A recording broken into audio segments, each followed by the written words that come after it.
Team Talk, a handful of epic. Hello, this is Gavin Boyle of the Team 19 podcast. Today I'll be talking about unhomeworking homework, what it is, how it started, and how to do it.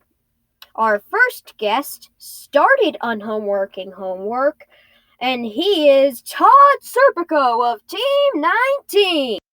Action!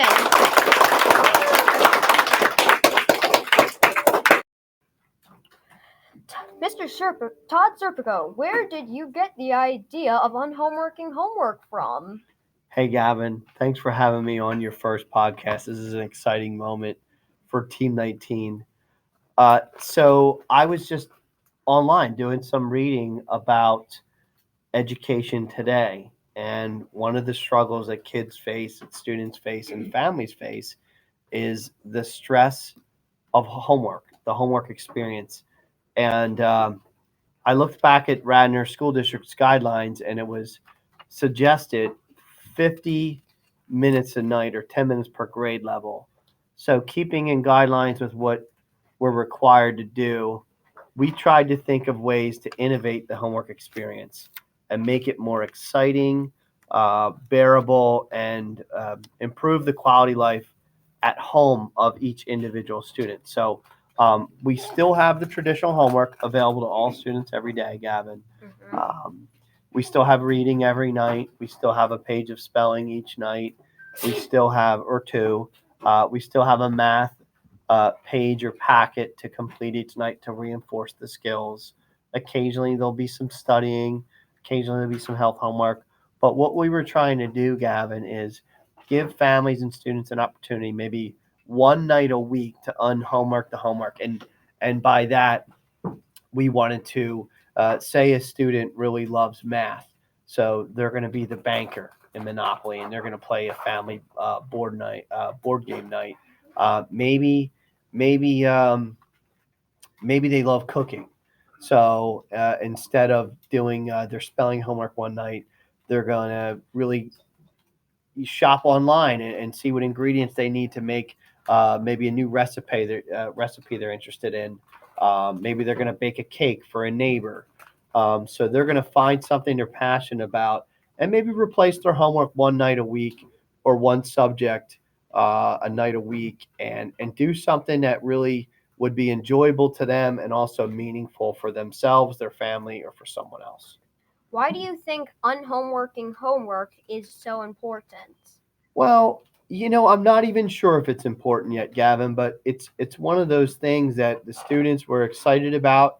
It's the beginning of the school year, and we were trying some new things, and we're going to just try it. Really, we're going to pilot it between now and the holidays, and we're going to give students a chance to come up with great ideas for unhomeworking the homework, and it's kind of at the individual level. So each parent has an opportunity to shoot me an email with ideas for their child, and then the student and I meet, and we talk about ideas that might be a good fit for them. Just like this podcast, Gavin, that came up for you.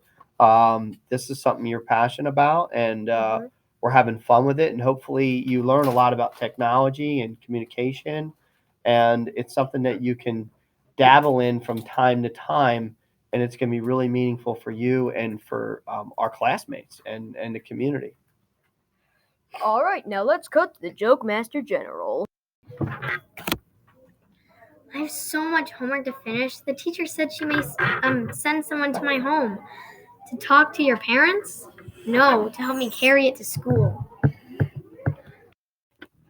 Now, to get a perspective of a student who unhomeworks homework, we welcome Sylvie from Team 19. Action!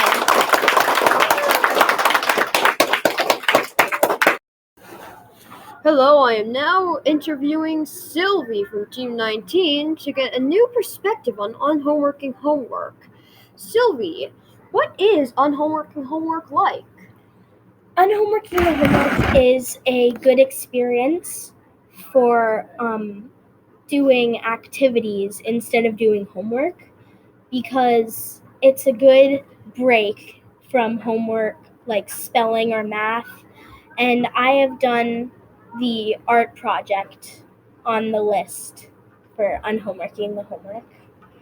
So there's art project on the list. Can you tell us a few other things on the list, Sylvie? A few other things are mostly for spelling, like play Monopoly with your family, play a game of Uno, and tons of other things.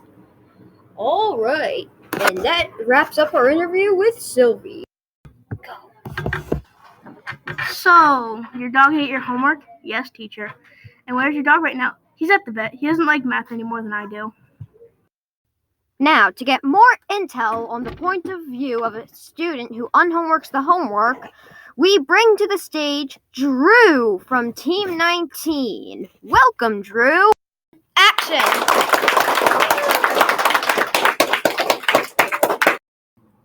I am now interviewing Drew for more info on unhomeworking homework. Drew, have you done any unhomeworking homework?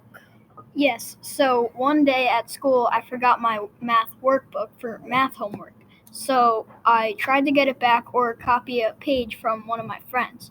But that didn't go so well. So I basically had this list that Mr. Serpico gave us called Unhomeworking the Homework. And with that list, there are many different options that we can choose from to unhomework the homework. And with those activities on the list, we can do them or complete them perfectly, and then that's about it. And a few that I've done is I have played with my dog for 15 minutes, and I had a 15-minute conversation with my mom, and then I did extra math, which is basically just math. Teacher, your homework assignment last night was to draw a map of Texas, including all the rivers in that state. Why didn't you finish it? I ran out of paper. Thought you wanted an actual size. That was a great episode, wasn't it, folks? At the beginning, when we interviewed Todd Serpico, we learned about how unhomeworking homework started. When we interviewed Sylvie, we learned the experience of unhomeworking homework. When we interviewed Drew, we got more intel on the point of view of a student who unhomeworks homework. Now, for a sneak peek on Micro World Madness, Episode 2. Thank you for tuning into Team Talk, and now we bring you our regularly scheduled sneak peek. Next, on our next episode, Micro World Madness, you will learn about how crazy things you can't see with your own two eyes, including cannibalistic blepharismas. Isn't that pleasant? No, it's not.